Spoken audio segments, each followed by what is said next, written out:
अभिव्यक्ति की स्वतंत्रता खतरे में, लोकतांत्रिक संस्थाएं ध्वस्त की जा रही और लोकशाही पर तानाशाही का प्रभाव बढ़ रहा है। वो भारतीय हैं ही नहीं, क्योंकि हमारे भारतीय बालक की भारतीय राजीव जी की बहू हैं, इसलिए मैं सम्मान कर रहा हूँ, पर उनमें भारतीयता ही नहीं।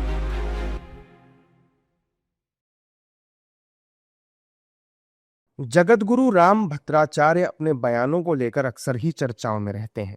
उन्होंने अब एक नहीं बल्कि 2-3 बड़े बयान दे दिए, और बयान भी ऐसे जिससे कांग्रेस को मिर्ची लगी है।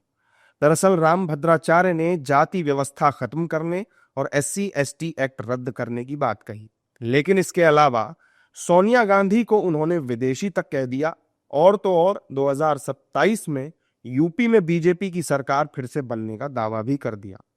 वो भारतीय हैं ही नहीं, क्योंकि हमारे भारतीय बालक की भारतीय राजीव जी की बहू हैं, इसलिए मैं सम्मान कर रहा हूँ, पर उनमें भारतीयता ही नहीं। हाँ, निश्चित कदम करना चाहिए, क्योंकि वेद में अब अवर्ण सवर्ण की चर्चा नहीं थी, इन नेताओं ने ही प्रारंभ किया है।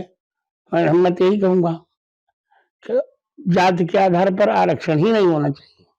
महाराज जी, क्या उत्तर प्रदेश में क्या होगा? क्या यहाँ बीजेपी फिर जीतेगी 2027? हाँ, फिर जीतेगी।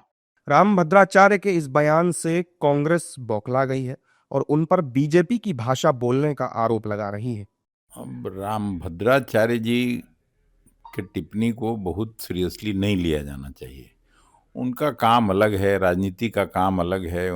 किसी को भी पता होना चाहिए, अगर सोनिया जी भारतीय नागरिक नहीं होती तो वो कैसे राज्यसभा की मेंबर हो सकती थी, कैसे लोकसभा में की मेंबर हो सकती थी।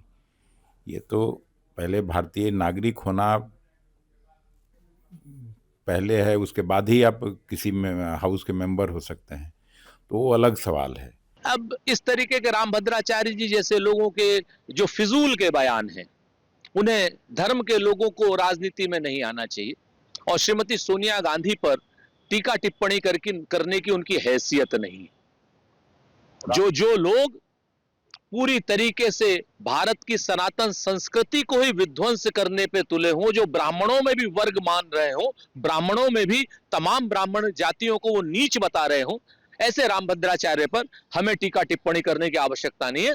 ब्राह्मणों के कुल इन पर डिसाइड करे, क्या ब्राह्मणों को नीच बताया जाना उचित है जैसा राम भद्राचार्य ने बताया था। ये बयान जगतगुरु राम भद्राचार्य ने चित्रकूट में दिए। साथ ही 2027 में यूपी में बीजेपी की सरकार बनने की भविष्यवाणी भी कर दी। अब राम भद्राचार्य के सभी बयान सुर्खियों में हैं और उन पर राजनीतिक प्रतिक्रियाएं भी सामने आ रही है।